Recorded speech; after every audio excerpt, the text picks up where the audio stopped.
When Hurricane Helene hit a year ago, it shredded the southeastern U.S., killing more than 250 people, causing almost $80 billion of damage. Well, one community hit hard was Unicoi County, Tennessee. It lost its hospital to floodwaters, leading to a dramatic rooftop rescue. And as national environmental correspondent David Schecter tells us, it also revealed that dozens of other hospitals across America could face similar flood risks.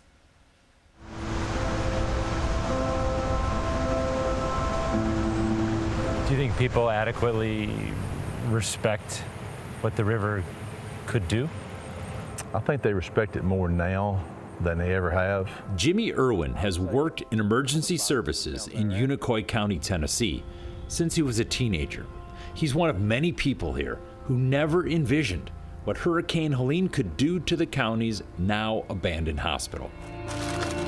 And we got reports of massive water was coming our way. A year ago, EMS medic Rebecca Harrison had just finished a 24-hour shift when she was called back to work. It was a mess. It was a complete mess.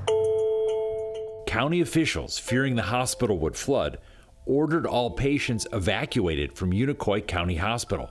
But the water was already too high for ambulances to safely drive away. As I walked in the front, the entire front of the hospital, in the parking lot, was full of water. Michelle Matson, an emergency management coordinator for the state, was also on the scene. We have Plan B now. Plan B is going to have to be some other way to get out because now we're trapped. Patients were loaded onto life rafts.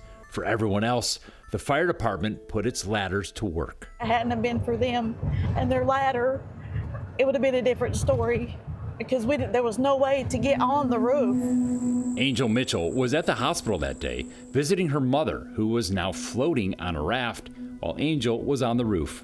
And they're in there, laying in there with muddy blankets, wet, water just covering them. It was just, it's something I would never want anybody to go through.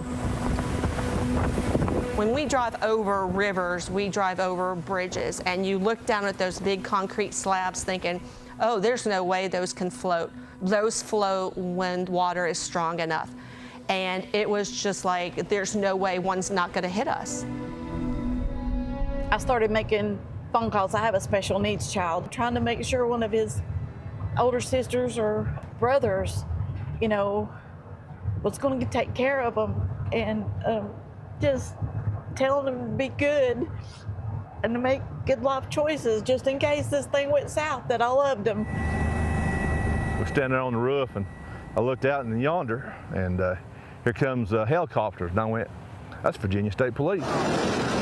In total, helicopters rescued all 70 people stranded at the hospital. But the scenes here have the potential to be replicated around the country because, like many others, this hospital was built in a floodplain. An investigation by our partners at KFF Health News analyzed flood simulation data from the company Fathom and identified at least 170 other U.S. hospitals facing the greatest risk of potentially dangerous flooding. Each of these hospitals could be shut down by a 100-year flood, the kind of extreme weather that has become more common due to climate change. I suppose they're all thinking this is never going to happen to them, too. Hopefully, seeing what happened in Tennessee and what's happened in other areas, maybe it'll make someone start thinking. This investigation also found that much of this identified hospital flood risk seen here in animations from around the country does not show up on FEMA's official flood maps, in part because those maps are outdated and do not account for climate change. After what happened to you, what's your level of concern for these other communities that are also in face a similar threat? I'm extremely concerned. It actually makes me angry that, these people have to rely on these areas to get medical help.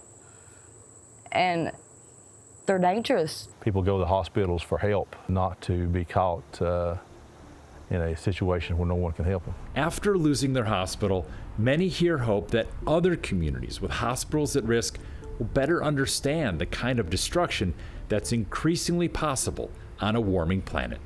For CBS Saturday Morning, I'm David Schecter in Unicoi County, Tennessee. You know, I recall when Hurricane Katrina hit, the idea was, the assumption was only coastal cities or cities surrounded by water were vulnerable to this happening, but it's everywhere. And the admission really needs to be made for people to like wake up to the fact of that. Yeah, and it's the idea that it's not going to happen to us, and the 100-year flood, they keep happening. These things keep happening, so it's time to start reacting before it is too late.